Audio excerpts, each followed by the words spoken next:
Bienvenue de nouveau sur ma chaîne YouTube. Enfin on se retrouve sur cette vidéo que je ne comptais pas du tout filmer aujourd'hui. Donc on est dimanche et vous regardez la vidéo le même jour où je l'ai filmée et où je l'ai montée. C'est pour vous dire en fait cette vidéo ça va être vraiment une vidéo faite comme ça naturellement. Voilà, c'est des mots qui vont sortir vraiment du cœur.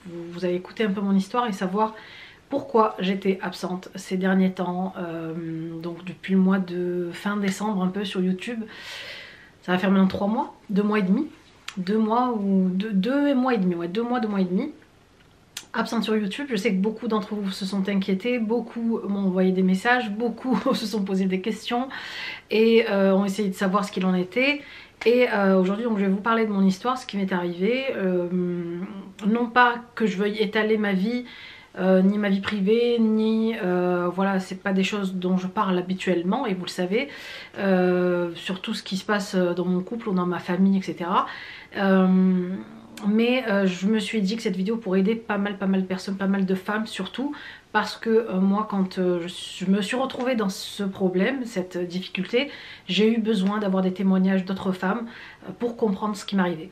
Donc on va commencer par le début, hein. Là on est à quelques semaines après cette épreuve de ma vie qui est arrivée et je vous parle, j'ai les mains qui sont comme ça, je stresse en fait. Par quoi commencer? Donc par le début. Je suis tombée enceinte au mois de décembre. Donc vous vous rappelez, je suis partie 15 jours en vacances en Tunisie, rejoindre Mr. K, donc mon mari qui était là-bas pour des travaux pour la maison, notre maison là-bas. Et je suis partie donc en vacances avec les enfants, je suis tombée enceinte là-bas, je suis revenue et quelques semaines après j'ai fait un test de grossesse qui s'est avéré positif. J'étais la plus heureuse, vous pensez bien que j'étais vraiment heureuse parce que ça faisait presque un an, je crois un an que j'avais arrêté toute contraception et qu'on voulait avoir un bébé. Donc au bout d'un an, je vous dis pas, ça m'a fait bizarre déjà de tomber aussi pas difficilement enceinte, parce que quand on a moins de 40 ans, on tombe, enfin moi pour mon cas, j'avais l'habitude de tomber enceinte facilement. Et là les mois passant, je me suis dit tiens c'est bizarre, ça n'arrive plus, tiens qu'est-ce qu'il y a, j'arrive près des 40-41 ans, c'est la ménopause, donc tout un stress qui commençait à se mettre en place et je pense que c'est ça aussi qui a fait que ça a ralenti un peu le processus. Donc je suis tombée enceinte, pour faire bref, au mois de décembre et je l'ai su au mois de janvier. Je vous avais même filmé l'annonce, enfin je vous avais même filmé le petit post que j'allais vous mettre plus tard, etc. Donc par précaution je voulais pas tout mettre d'un coup et tout vous dire d'un coup. Vous savez quoi, là je préfère toujours, on préfère, même les femmes enceintes en général préfèrent toujours attendre que la grossesse soit sûre, que tout tienne en place, etc. pour qu'on puisse l'annoncer. Donc bien sûr la première personne qui l'a su c'est ma mamounette. J'attendais que Mr. K rentre donc de Tunisie pour lui annoncer. Et je ne voulais pas lui annoncer ça au téléphone, je préférais lui dire ça en face, je pense que c'est mieux quand même. Et donc voilà, et ma grossesse a commencé, et c'est pour ça que vous m'avez plus vu sur YouTube, parce que j'étais vraiment très mal en point. Les symptômes de grossesse habituels, nausées, pas vomissement parce que je suis pas quelqu'un qui vomit, mais nausées, pas mal de grosses nausées, dégoût de la nourriture. Quand Mr. K est rentré, bah après c'était dégoût de lui, hein, parce que franchement je pouvais plus, je le supportais plus. Je supportais plus les odeurs, enfin voilà, c'est les symptômes de grossesse habituels les plus fréquents en fait. Et donc j'ai fait une prise de sang, donc voilà, grossesse, la grossesse était vraie, donc il y avait une grossesse. Et ma grossesse a avancé petit à petit, comme ça, 1 mois, 2 mois. Et donc cette épreuve par laquelle je suis passée, en fait j'aurais jamais pensé y passer.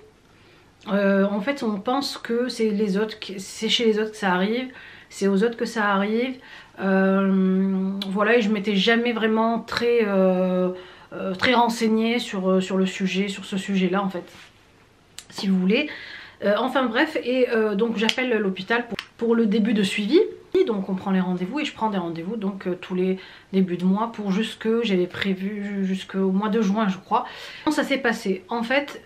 Qu'est-ce qui m'est arrivé? Donc je suis enceinte, mais vraiment quand je vous dis enceinte, très enceinte même. parce qu'arrivé au bout de 2 mois et demi, presque 3, j'avais un ventre.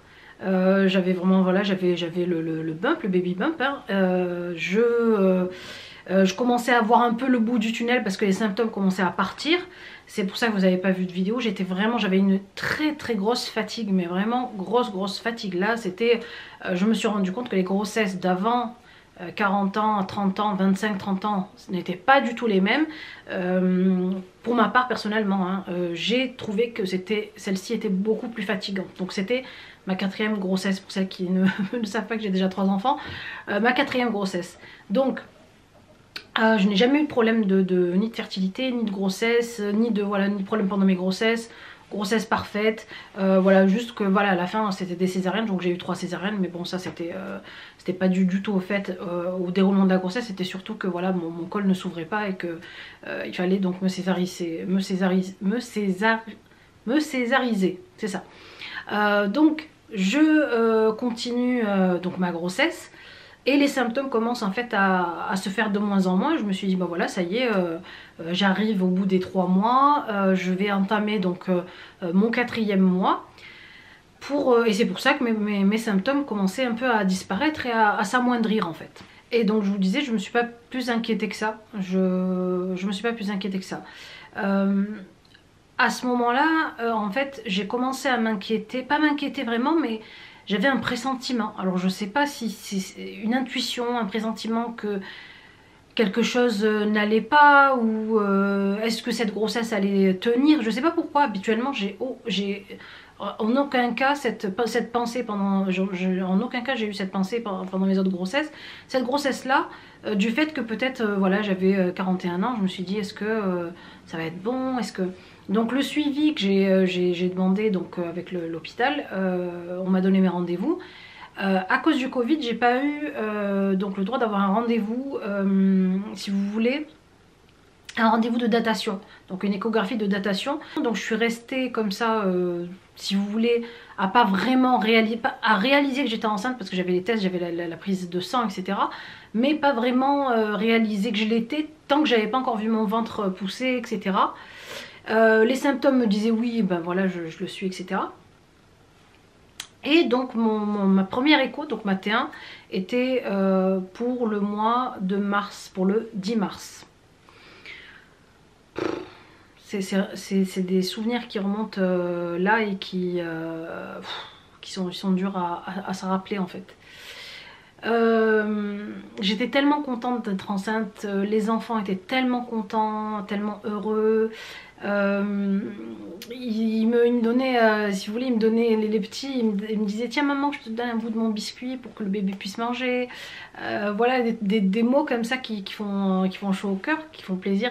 On se dit bah voilà, ils ont déjà l'amour du prochain frère ou prochaine sœur qui va arriver. Et en fait à quelques jours, je crois, de ma T1, quelques jours de ma T1, je commence en fait, et c'est pour ça d'ailleurs que je fais cette vidéo, je veux vraiment que vous puissiez me faire un retour sur vos expériences, si malheureusement vous avez eu cette expérience là, si dans votre entourage vous avez entendu des expériences, pourquoi pas avoir un retour, comment ça s'est après passé par la suite, est-ce que ça s'est arrangé, est-ce que ça va, pour me rassurer. Voilà, donc j'ai besoin de vos mots pour me faire du bien. Donc j'arrive à quelques jours, je vous disais, de ma T1, donc de ma première échographie. Et je commence à ressentir en fait des vertiges. J'ai eu une journée où j'ai eu vraiment toute la journée que des vertiges. J'ai mis ça sur le compte du manque de fer, voilà, donc je me suis fait prescrire du fer par mon médecin. J'ai pas eu plus peur que ça, je me suis pas plus inquiétée parce que j'avais vraiment rien qui me donnait, qui me faisait d'avoir des inquiétudes pour rien en fait. Ensuite, ce que j'ai commencé aussi à ressentir, c'est qu'en fait sur mon ventre j'avais un petit coin au niveau de la peau, pas au niveau de l'intérieur du ventre, mais au niveau de la peau, une petite pointe du côté gauche. C'était un truc que j'avais jamais ressenti, donc c'est pour ça que je me disais bah tiens c'est bizarre, c'est quoi ce truc, enfin bref. Et puis là où vraiment j'ai commencé à m'inquiéter, je me suis dit tiens, et c'est pour ça que j'ai consulté, et c'est comme ça que j'ai su, parce que sinon j'aurais pas du tout su, et je l'aurais su à ma T1. Et je remercie Allah, je remercie mon Dieu, que je vais vous raconter ça. En fait, dans mon malheur, j'ai eu plusieurs bonnes choses, plusieurs bonheurs. Donc en fait je sors un après-midi avec Balkis. Je pense que vous avez dû suivre ça sur Instagram, avec Balkis pour pique-niquer, passer du temps qu'avec elle, parce que je vous dis à chaque fois que c'est important de passer du temps avec chacun de ses enfants. Et là pareil, une fois qu'on a fini de pique-niquer avec Balkis, je commence à avoir des vertiges, je me sentir pas bien, avoir un peu la tête qui tourne. Et je lui dis tiens allez Balkis, bah, c'est bon, tu sais quoi, arrête. Elle avait fini de manger, elle était en train de jouer dans le parc, et je lui dis écoute allez viens on rentre. Maman est fatiguée, on rentre. Donc là je rentre à la maison, je dépose Balkis, donc Mr. K était à la maison, les enfants étaient à la maison. Et je dis à mon mari, donc je dis à Mr. K, je dis écoute, qu'est-ce que t'en penses, je vais aux urgences gynécologiques et tout, parce que je ressens encore les mêmes vertiges que j'ai ressentis la dernière fois. Tiens, c'est bizarre. Ah oui, et j'oubliais aussi de vous dire que à 2 reprises pendant ma grossesse, j'ai eu des pertes rosées. Donc une fois c'était quand je roulais en voiture, j'ai fait un trajet en voiture. Et une fois aussi quand cette journée là où j'ai eu les vertiges et que je suis rentrée avec Balkis à la maison, donc avec ma fille à la maison. Et donc je suis allée aux toilettes, hein, on va dire les mots comme ils sont. Tout ça je vous le dis pour que vous si vous passez par ça, si quelqu'un est en train de passer par ça, je vous explique moi ce qui s'est passé pour moi, pour que vous puissiez avoir de l'espoir, pour que vous puissiez pas vous sentir seul. Donc cette journée-là, donc ce jour-là aussi pareil, perte rosée. Et je me dis tiens là c'est pas normal, perte rosée encore, des vertiges. Je vais aller aux urgences gynécologiques. Je vais aux urgences gynécologiques. Arrivé aux urgences gynécologiques, donc je rentre et je leur explique donc mes symptômes et je leur dis voilà je suis enceinte. Donc à ce moment-là j'étais enceinte de 11 SA plus 3. Donc j'étais à 11 semaines plus 3 jours, donc j'étais à presque 3 mois, j'étais à quelques jours des 3 mois en fait. Quelques jours, même pas, je crois 7 jours pour ma T1. Donc je rentre dans le cabinet, je m'allonge et là, donc elle commence à faire son écho. Donc une écho endovaginale. Et donc du coup, moi qui ai l'habitude avec mes 3 enfants d'avoir l'écran, j'ai l'habitude de voir l'écran de mes bébés en fait, l'écho de mes bébés juste en face de moi, et je sais que voilà ce qu'on voit, je sais à peu près ce qu'on voit quand on est enceinte. Donc il y a une petite poche, on voit le bébé à l'intérieur, etc. Là je vois la poche, mais je vois presque rien à l'intérieur. En fait je vois deux petits bouts blancs tout petits, alors qu'à cette date où je suis moi, donc à l'avancée de grossesse où je suis moi, donc 11 semaines plus 3 jours, on devrait normalement bien voir le fœtus. Et là je vois rien, et bon je la regarde, j'attends en fait l'avis de la professionnelle, parce que je me dis bon bah, c'est elle qui va me dire ce qu'il en est. Et j'avais oublié qu'à cet écho on pouvait déjà entendre le cœur, donc moi je regardais juste les images. Et là elle me dit tiens c'est bizarre, on voit pas le, enfin on n'entend pas le cœur, et c'est bizarre, c'est pas une, enfin pour moi c'est pas une grossesse de 11 semaines plus 3 jours, c'est plutôt une grossesse de 6 semaines. Alors déjà gros coup de massue, le gros coup de massue, quand je vous dis vraiment j'en suis tombée par terre, enfin j'étais abasourdie, vraiment, j'avais plus de mots à dire. En fait je la regardais sans rien dire, en attendant des réponses, en fait en attendant des informations plus que ça. J'attendais son débit de parole, en fait j'attendais qu'elle parle. Et je me disais oui, donc oui, et donc elle me dit bah, c'est une grossesse de 6 semaines, peut-être qu'on s'est trompé, alors écoutez on s'inquiète pas, ça peut être normal en fait. Ça peut être dû au mauvais calcul de votre, enfin de la date de la conception, etc. Et moi j'étais presque sûre de la date de conception, parce que c'était pendant les 15 jours de vacances, et moi je faisais chaque mois des tests d'ovulation pour savoir quand j'ovulais, pour pouvoir tomber enceinte. Donc je savais à peu près à quel moment j'avais eu un rapport pour tomber enceinte. Donc j'étais à peu près sûre de la date, à peu près, à quelques jours près, de la date de conception. Et donc quand elle me dit non, c'est décalé, donc ça devait être décalé d'après elle, donc 6, 7, 8, 9, 10, 11, 3, 4 semaines. J'ai dit c'est pas normal, non, c'est pas possible. Je lui dis bah non, voilà, la date de mes dernières règles c'était ça, donc Elle me dit écoutez ça peut arriver, bon on va pas s'inquiéter. Bon ce qui m'inquiète un peu c'est qu'on n'entend pas le cœur. Donc mais je vois, elle me dit, donc elle m'a vraiment embrouillé l'esprit parce qu'elle me dit mais je vois qu'il y a deux boules, deux petites boules, donc je pense que c'est peut-être des jumeaux, quoique non. Elle me dit bah, c'est pas possible parce qu'il n'y a qu'une seule poche. Alors moi quand elle me dit des jumeaux, là je me dis waouh, alors attends, j'imaginais pas déjà que j'allais avoir des jumeaux. De deux, j'imagine pas les perdre, ils sont deux.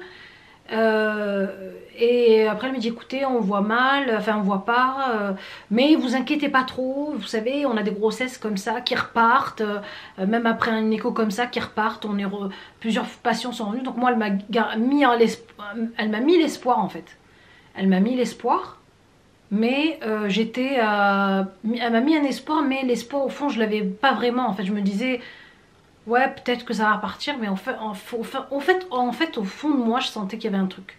Au fond de moi, je savais que c'était pas bon en fait. Ce que j'étais en train de vivre, c'était pas quelque chose de positif. Donc, elle me dit de revenir une semaine après. Mais moi, je voulais absolument savoir. Moi, en fait, j'aurais préféré qu'elle me dise sur le coup, bah non, voilà, le fœtus est mort, il n'est pas viable, direct en fait, pour que je sois sûre de ce qui était en train de m'arriver. Et j'étais, mais quand je vous dis, quand je suis sortie de chez des urgences gynécologiques, on m'a fait faire des prises de sang pour le fer, parce qu'elle m'a prescrit du fer. Donc moi, je me suis dit, du moment qu'elle me prescrit du fer et du moment qu'elle me dit de revenir, ça peut repartir, je me suis dit, bon, j'avais ce petit espoir, mais cette lueur d'espoir, mais vraiment minime. Mais j'étais déjà en larmes dans la salle d'attente, en fait, avec Mr. K au téléphone. Et lui, il comprenait pas, donc je lui dis, écoute, dès que je rentre, je t'explique et tout. Donc je rentre à la maison, je lui explique ce qu'il en est, il me dit ah bon et tout, oh là là, comment, enfin, est-ce que c'est sûr, est-ce que c'est si, je dis écoute non je peux pas rester comme ça, donc j'appelle mon médecin traitant, je lui explique ce qu'il en est, je dis à mon médecin traitant que voilà ce que m'a dit les urgences gynécologiques, et il m'envoie donc directement en urgence chez le gynécologue qui me suivait donc, pour mes césariennes, mes deux dernières césariennes, et qui est le chef de service de la gynécologie. Donc je me suis dit, lui, il va pouvoir me dire, donc il a beaucoup plus d'expérience, il va pouvoir me dire ce qu'il en est vraiment. Donc là, je m'habille, mais précipitamment, il me dit, écoute, mon médecin traitant, il me dit, c'est mon médecin de famille, il me connaît plus que je suis petite, il me dit, écoute, vas-y en pantoufles, même pas, mais reste en robe, en pyjama, vas-y en pantoufles, parce qu'il là, il termine 2 patientes, il va partir, il va te prendre son rendez-vous, vas-y tout de suite. Je pars donc en courant aux urgences, enfin en courant, en speedant aux urgences, aux urgences voir le gynécologue, j'attends mon tour et là je passe et j'arrive en fait donc sur l'écho et il arrive directement à voir le fœtus. Là je vois que je suis enceinte, je vois que j'ai un bébé dans le ventre, je vois qu'il y a un bébé, je vois une tête, je vois des petits pieds, je vois des petites mains et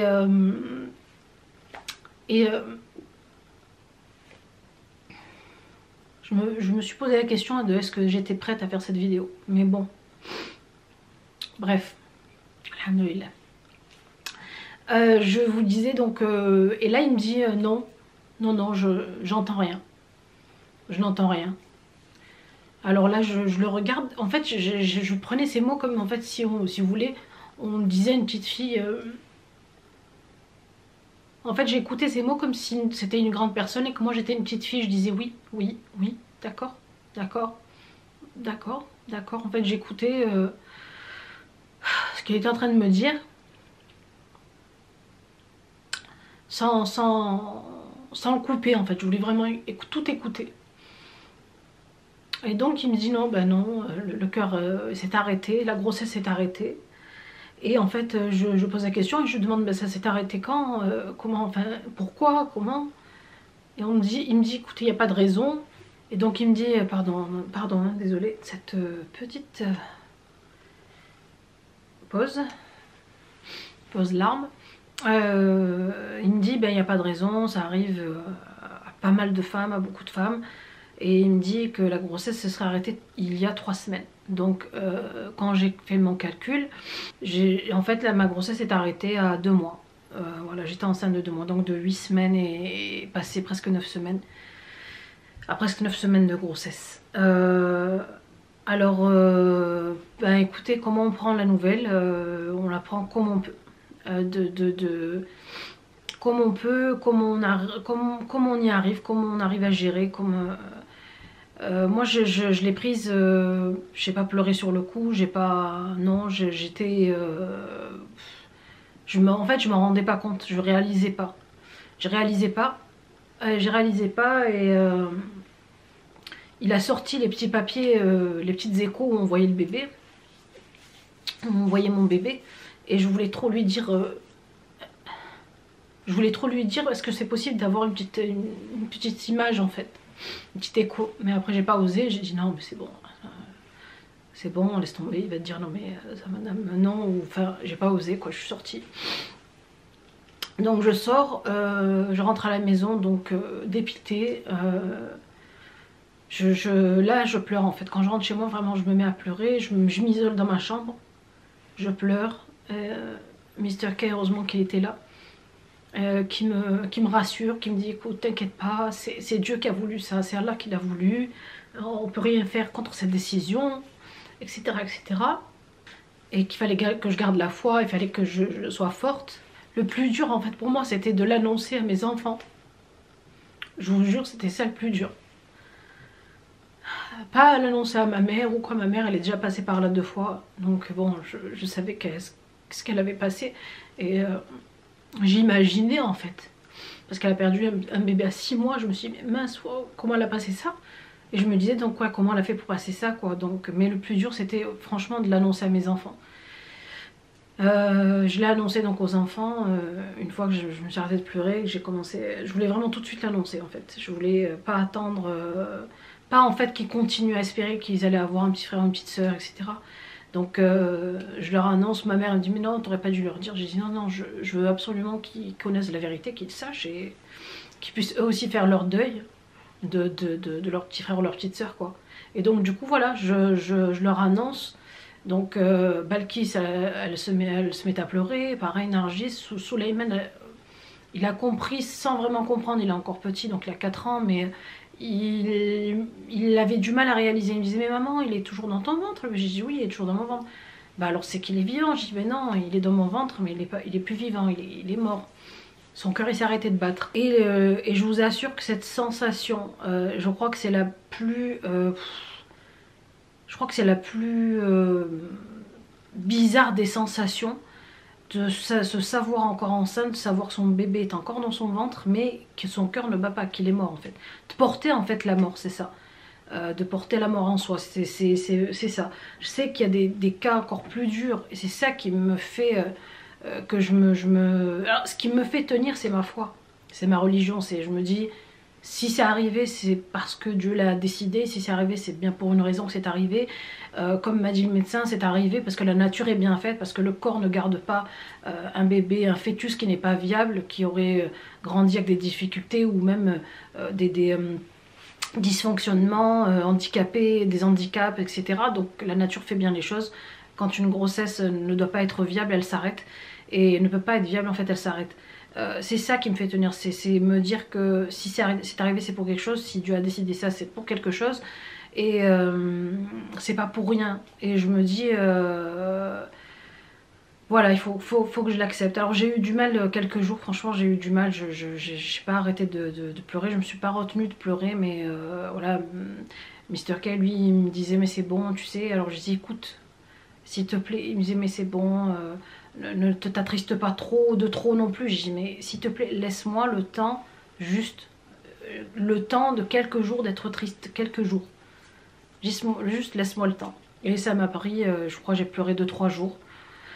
2-3 jours comme ça et voilà j'ai ensuite mais je vous ai dit cette semaine, toute la semaine parce que le gynécologue m'a dit écoutez donc en sortant vous revenez dans 8 jours pour qu'on puisse mettre en place donc l'aspiration, donc le curetage.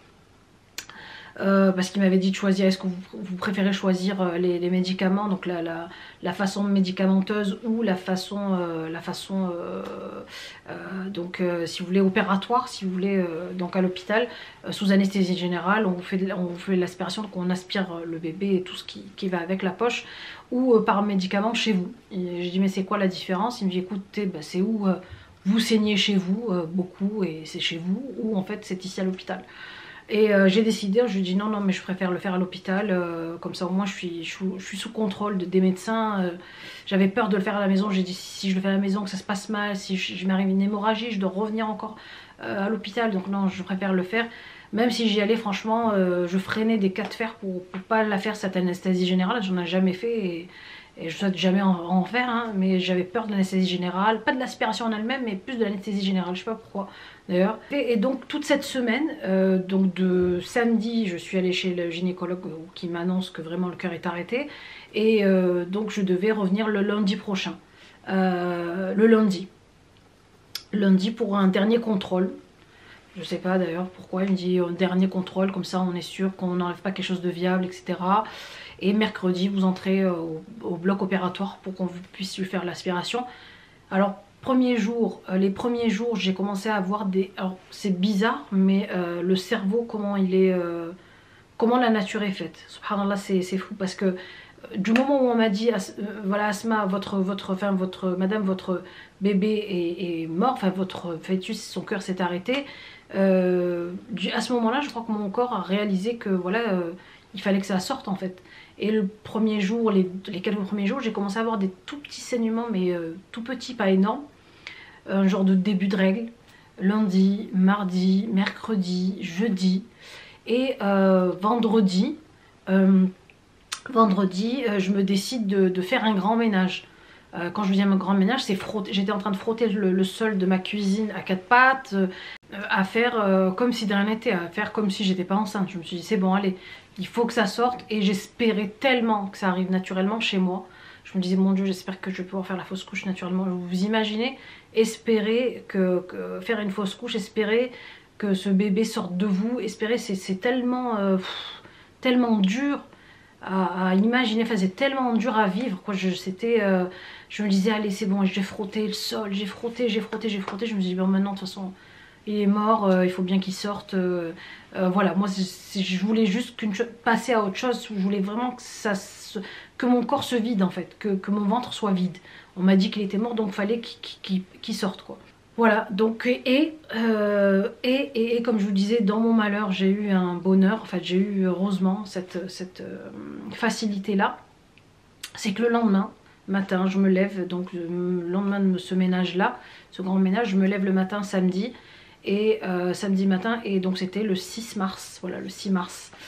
Le 6 mars, je me lève le matin, pas envie de prendre de petit déjeuner, donc Mr. Cake qui m'avait préparé le petit déjeuner, pas envie de manger, j'avais pas faim, j'avais une sensation un peu bizarre, et là vers les coups de 9h-10h, je commence à voir les grosses douleurs arriver. Alors sachant que moi j'ai jamais eu de contraction de ma vie, j'ai dû en avoir des toutes minimes, toutes petites quand j'étais enceinte de Nargis et que j'étais à l'hôpital pour accoucher.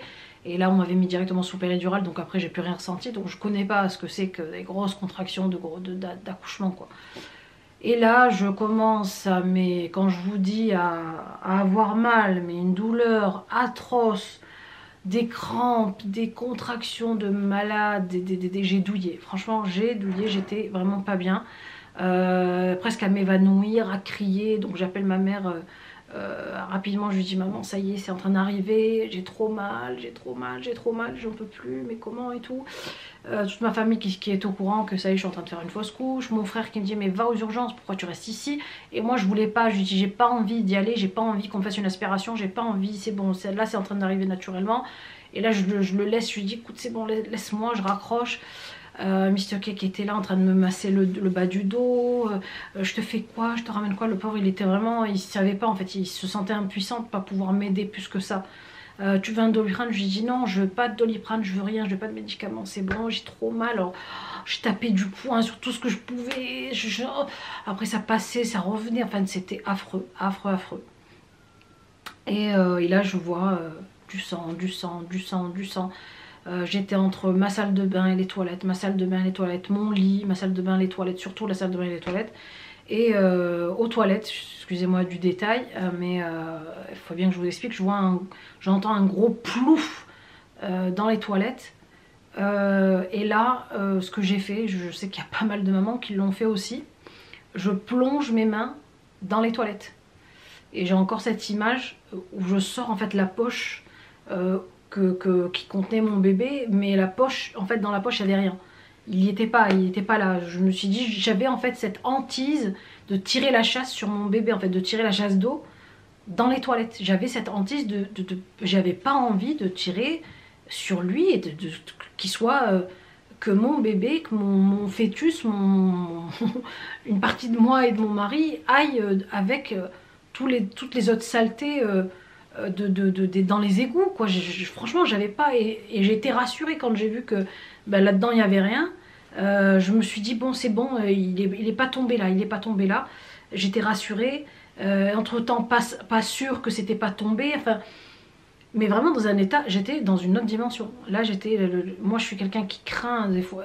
Et là, le fait de plonger mes mains dans mes toilettes, je me suis dit mais vraiment, on fait des choses à ce moment-là qu'on n'aurait pas fait en temps normal. Donc je suis là, il est 11h30, presque midi, je suis toujours en train d'avoir mal, très très mal, de plus en plus mal, d'être à bout de force, et Mr. K qui me dit mais vas-y, viens, je t'emmène aux urgences, viens, je t'emmène, on sait jamais. Et là je dis bon vas-y, on y va. Là j'étais presque sûre que presque pas mal de choses étaient parties. Je me suis dit que même si j'allais en fait à l'hôpital, on ne me garderait pas pour une aspiration, peut-être on va juste me dire que c'est bon madame, tout est descendu, etc.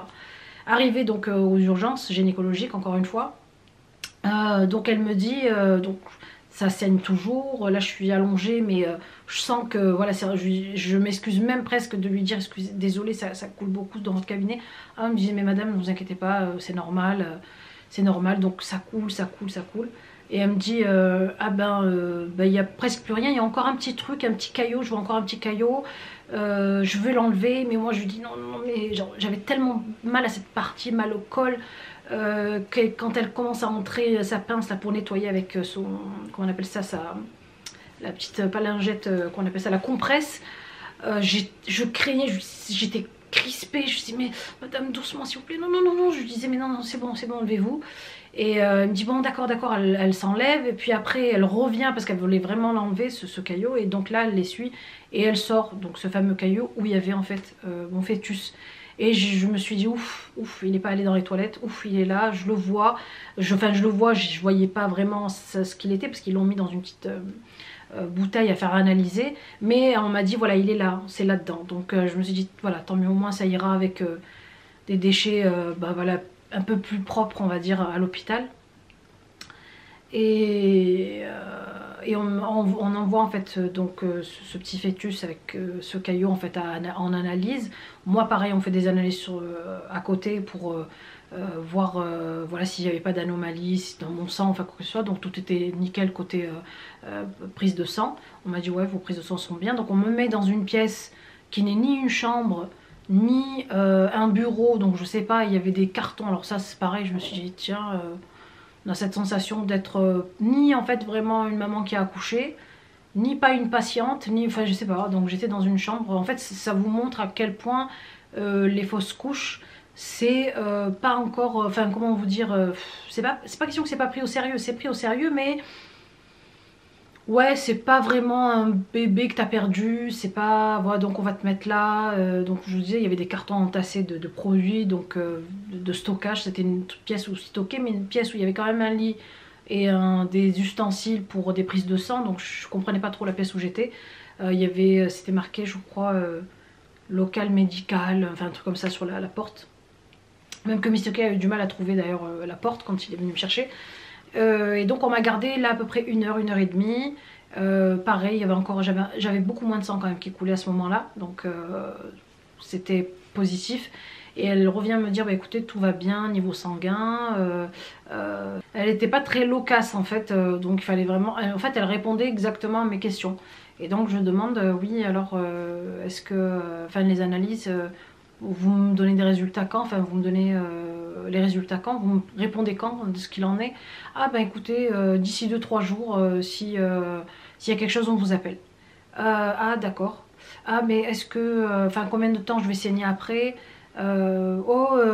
D'ici peut-être une semaine, 10 jours. Et donc en fait elle m'a rien dit. Oui c'est bon, vous pouvez rentrer chez vous. Ah je dis c'est bon, je reviens pas pour un contrôle. Ah non non c'est bon. Mais je n'ai pas eu d'informations plus que ça. Est-ce que j'allais encore avoir mal? Est-ce que je devais je sais pas moi prendre quelque chose? Est-ce que combien de temps j'allais attendre que le sang s'arrête? Enfin rien, aucune information, même pas un livret pour vous dire ben voilà un petit papier, ne serait-ce qu'un dépliant pour vous dire voilà comment ça se passe, comment une fois que vous êtes chez vous, comment ça se passe après la fausse couche, enfin voilà rien. Donc j'appelle Mr. K qui vient me chercher, je rentre à la maison, là je trouve toute ma famille à la maison, enfin toute ma famille, mon frère, ma belle-sœur, ma mère, mon père, voilà, ma petite sœur. Et donc moi je suis allongée dans ma chambre, ma mère elle vient me rejoindre et donc là voilà je suis fatiguée, lessivée, sachant que j'avais rien avalé depuis le matin et depuis la veille même. J'avais rien avalé depuis la veille parce que j'avais pas petit déjeuner. J'étais blanche comme un cachet. J'étais blanche comme mon mur là derrière, blanche. Très fatiguée, triste, pas bien, avec une sensation de vide bizarre, enfin voilà. Et puis à partir de ce moment-là, je me suis dit, Asma, t'as 3 enfants en bonne santé, 3 beaux enfants en bonne santé, 2 filles, un garçon. Il y a des gens qui ne peuvent pas espérer avoir ne serait-ce qu'un enfant. Ils sont là devant tes yeux, ne reste pas trop non plus dans ta tristesse, de peur de les rendre eux encore plus tristes ou de les délaisser ou de quoi que ce soit. Et donc là c'est jour après jour, le 7 mars, le 8 mars, le 9 mars, le 10 mars, le 11 mars et au fur et à mesure j'ai commencé à aller un peu mieux psychologiquement. Enfin voilà pour la petite histoire, pour la grosse histoire de ce qui m'est arrivé, parce que je sais que beaucoup de filles étaient curieuses de savoir ce que c'était, mais voilà c'était pas facile du tout à vivre. C'est encore présent en moi des fois, voilà je me dis oh là là mais si j'avais été encore enceinte là je serais à 4 mois passés, enfin voilà ça arrive que je me redis encore des trucs quoi. Mais voilà tout ça pour vous dire que après le mal arrive le bien, enfin après ces épreuves il y a toujours voilà les beaux jours reviennent, et même si c'est vrai que je sais que certaines personnes ont du mal à passer cette épreuve là et cette étape là, voilà je sais que chez nous on dit que Dieu éprouve ceux qu'il aime, donc du coup je me dis voilà je suis peut-être quelqu'un d'aimé par Dieu et c'est pour ça que je suis passée par cette épreuve là. C'est vrai que voilà on essaie de se raccrocher à tout ce qu'on peut. Et surtout de garder toujours la foi et voilà et garder l'espoir. Voilà, en tout cas j'espère que cette vidéo pourra aider pas mal d'entre vous à savoir ce que c'est en fait. Donc moi j'ai fait une fausse couche précoce parce que j'ai fait une fausse couche avant 22 semaines de grossesse, mais il y a aussi des femmes qui font des fausses couches tardives après 22 semaines et là c'est beaucoup plus compliqué. J'ai refait un contrôle il n'y a pas très longtemps, on m'a dit qu'il y avait encore un petit débris, ça aussi c'est un mot, les médecins devraient savoir choisir leurs mots quand ils parlent à une femme qui vient de perdre un bébé, parce que débris pour moi ça veut dire poubelle, déchet, donc ouais on aurait dû me dire il y a encore un petit bout, c'est plus mignon, il y a encore un petit bout qui reste, que me dire un petit débris. Donc il me dit que voilà, donc dites-moi vous par quoi si vous êtes passé par là d'ailleurs, j'attends vos réponses, que ça va partir avec les prochaines règles. Je demande quand est-ce qu'elles viennent mes prochaines règles, parce que je vous dis il y a vraiment on ne nous donne aucune information. On me dit que les prochaines règles reviennent après 6 semaines, donc le médecin me dit que ça revient après 6 semaines après la fausse couche, donc j'attends toujours et puis voilà, donc là aujourd'hui alhamdoulilah ça va beaucoup mieux, merci mon Dieu. Moralement bah écoutez ça va, sauf que bon quand on en reparle ça remonte à la surface, mais sinon non puis même niveau santé, ce que me dit à chaque fois Mr. K, dit moi tout ce que je veux c'est que toi côté santé t'es bien, voilà moi c'est heureusement que toi t'es là. Il me dit le bébé voilà on peut remplacer, toi tu peux pas être remplacé, t'es irremplaçable, c'est pas possible, que voilà niveau santé faut que tu t'ailles bien, c'est tout, qu'après bah, le bébé tant pis c'est arrivé, c'est arrivé. Donc voilà niveau santé alhamdoulilah j'ai pas à me plaindre, je vais bien. Je prends juste des vitamines, moi je prends du fer, du zinc pour me remettre un peu de tout ce sang perdu, de cette fatigue. Mais sinon voilà, ça fait là vous me revoyez, si vous me revoyez là c'est que ça va mieux, alhamdoulilah. Voilà, écoutez, j'espère que mon expérience pourra aider pas mal de femmes. Je sais que ce sujet est tabou déjà dans notre société, mais encore plus chez nous dans notre communauté. Et voilà, donc cette vidéo est faite pour aider les femmes qui passent par là, pour leur dire qu'elles ne sont pas seules. Voilà mes belles, j'espère en tout cas écoutez, que cette vidéo vous aura aidé et permis d'en savoir un peu plus. Et écoutez, je vous embrasse et je vous dis à très bientôt pour une nouvelle vidéo. Bisous.